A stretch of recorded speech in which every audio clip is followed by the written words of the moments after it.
Hi guys, welcome to my channel Study with Como. Please like, share and subscribe my channel. Today my topic name is Fixed and Flexible Budget. Firstly हम जानेंगे कि fix budget क्या होता है and flexible budget क्या होता है। उसके बाद हम इसके रिलेटेड कुछ प्रैक्टिकल क्वेश्चन को डिस्कस करेंगे। फर्स्टली हम देखते हैं कि फिक्स बजट क्या होता है। फिक्स बजट को हम स्टैटिक बजट भी कहते हैं। Fix budget single set level of activity and single set of business conditions के लिए प्रिपेयर किया जाता है। चाहे हमारी लेवल ऑफ एक्टिविटी इंक्रीज हो चाहे डिक्रीज हो, बट हमारा फिक्स बजट हमेशा फिक्स ही रहेगा।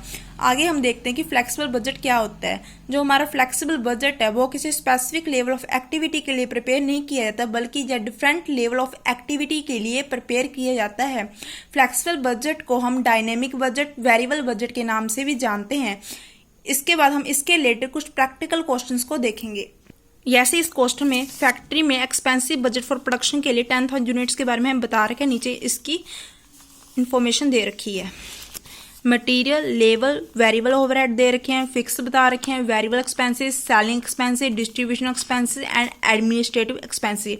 हमें बजट प्रिपेयर करना है 8,000 के लिए और 6,000 यूनिट्स के लिए, और हमें बता रखा है जो एडमिनिस्ट्रेटिव एक्सपेंसिव है उनको फिक्स एक्सपेंसेस मानकर चलना है।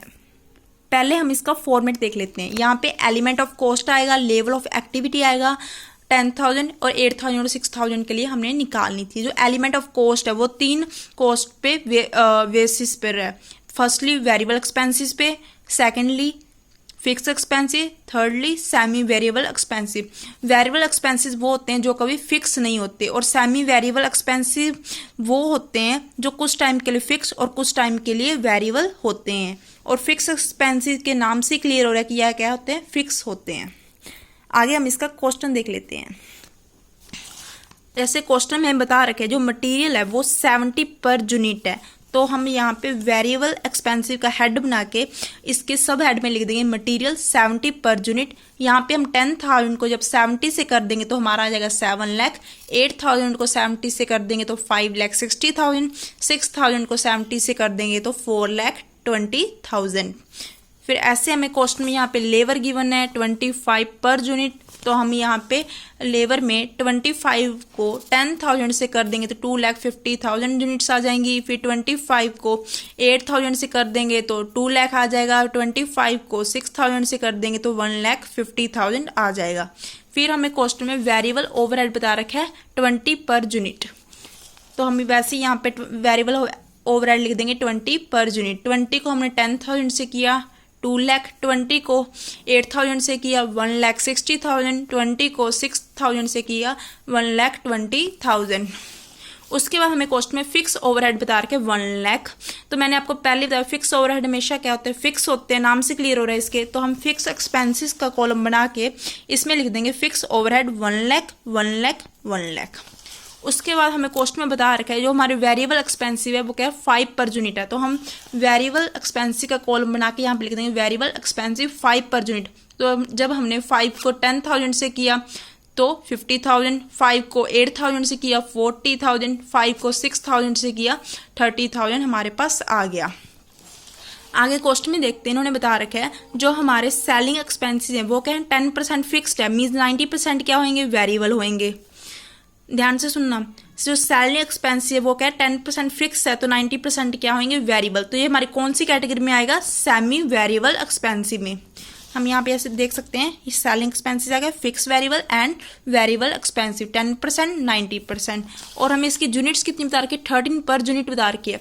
जब हम 10,000 को 13 से करेंगे तो हमारे पास कितना आ जाएगा, यहाँ पे 13 लाख आ जाएगा हमारे पास यहाँ पर। तो हमने जब 13 लाख का 10% किया तो 13,000 क्या आ गया, हमारा फिक्स्ड आ गया। तो 90% क्या है, हमारा वेरिएबल है। तो हम 13 लाख में से 13,000 जब लेस कर देंगे तो हमारे पास कितना आ जाएगा, 1,17,000 हमारे पास आ जाएगा। अब हमने 8,000 और 6,000 के लिए निकालना है, क्योंकि ये तो सेम हो जाएंगे अगर हम ऐसे सभी माइनस करते रहेंगे। इसलिए हमने क्या निकालना है, जो हमारी ये वाली यूनिट्स है 1,17,000 है, इसको डिवाइड कर देंगे 10,000 से और मल्टीप्लाई कर देंगे 8,000 से, तो हमारे पास आएगा 93,600। जैसे यहाँ पे हम देख सकते हैं वेरिएबल कितने यूनिट्स हमने 8,000 के लिए निकालना है, तो अगर 10,000 यूनिट्स के लिए इतना है तो 8,000 के लिए कितना होगा वो हम ऐसे निकाल देंगे। पहले कितना आ जाएगा, हमारा कितना यहाँ पे आया था 1,17,000 को डिवाइड कर देंगे 10,000 से और मल्टीप्लाई कर देंगे 8,000 से, कितना आ जाएगा 93,600। वैसे ही हम 6,000 के लिए निकालेंगे 1,17,000 को डिवाइड कर देंगे 10,000 से और मल्टीप्लाई कर देंगे 6,000 से, तो हमारे पास आएगा 70,200। ऐसे हम यहाँ पे देख सकते हैं। उसके बाद इन्होंने हमें क्वेश्चन में बताया हुआ है कि जो हमारे डिस्ट्रीब्यूशन एक्सपेंसिव है वो क्या है 20% फिक्स्ड है। अगर हमारे डिस्ट्रीब्यूशन एक्सपेंसिव 20% फिक्स है मीन्स हमारे 80% क्या होंगे वेरिएबल होंगे। और अगर क्या हमें बता रखा है 7 पर यूनिट है, जब हमने 10,000 को 7 से किया तो हमारे पास क्या आ जाएगा 70,000। जब हमने 70,000 का 20% किया तो 14,000 हमारे पास क्या आ गए फिक्स्ड आ गए। और 70,000 में से हम 14,000 लेस कर देंगे तो हमारे पास कितना रहेगा 56,000। और 56,000 का हम वैसे ही निकालेंगे जैसे पिछले में हमने सेलिंग एक्सपेंसेस में निकाला था। हम क्या करेंगे यहाँ पे 56,000 डिवाइड बाई 10,000 मल्टीप्लाई 8,000 तो हमारे पास आ जाएगा 44,800। वैसे ही 6,000 की निकालेंगे 56,000 डिवाइड बाई 10,000 मल्टीप्लाई 6,000 तो हमारे पास आएगा 33,600। आगे हमें क्वेश्चन में बता रखा है कि जो हमारे एडमिनिस्ट्रेटिव एक्सपेंसिव है वो तो वैसे कहाँ पे आना चाहिए थे वेरिएबल में आना चाहिए थे, बट हमें क्वेश्चन में स्पेशल गिवन है कि जो एडमिनिस्ट्रेटिव एक्सपेंसिव है उनको हमें क्या मान के चलना है फिक्स मान के चलना है। तो हमारे यहाँ पे कितने थे 50,000 थे, तो यहाँ पे हम लिख देंगे फिक्स एक्सपेंसिव यहाँ पे 50,000 50,000 50,000। अब हमने क्या कर दिया जो हमारे वेरिएबल एक्सपेंसिव उनका टोटल अलग कर लिया, सेमी वेरिएबल एक्सपेंसिस का अलग कर लिया और फिक्स एक्सपेंसिस का टोटल अलग कर लिया। अब इन तीनों का जब हम टोटल कर लिया तो हम इन तीनों को ऐड कर देंगे तो हमारी क्या आ जाएगी टोटल कॉस्ट आ जाएगी 1 लाख। हमारी 10,000 यूनिट्स के लिए टोटल कॉस्ट आ गई 15,50,000 और 8,000 की लगी 12,75,400 और 6,000 के लिए आ गई 10,08,000। उसके बाद हम कॉस्ट पर यूनिट निकाल लेंगे। कॉस्ट पर यूनिट कैसे निकलेगी जो हमारी टोटल कॉस्ट आई है उसको हम डिवाइड कर देंगे हमारी यूनिट से। जैसे हमारे यहाँ पे कितना था 15,50,000 था, इसको डिवाइड कर देंगे 10,000 से तो हमारे पास कितना आएगा 155।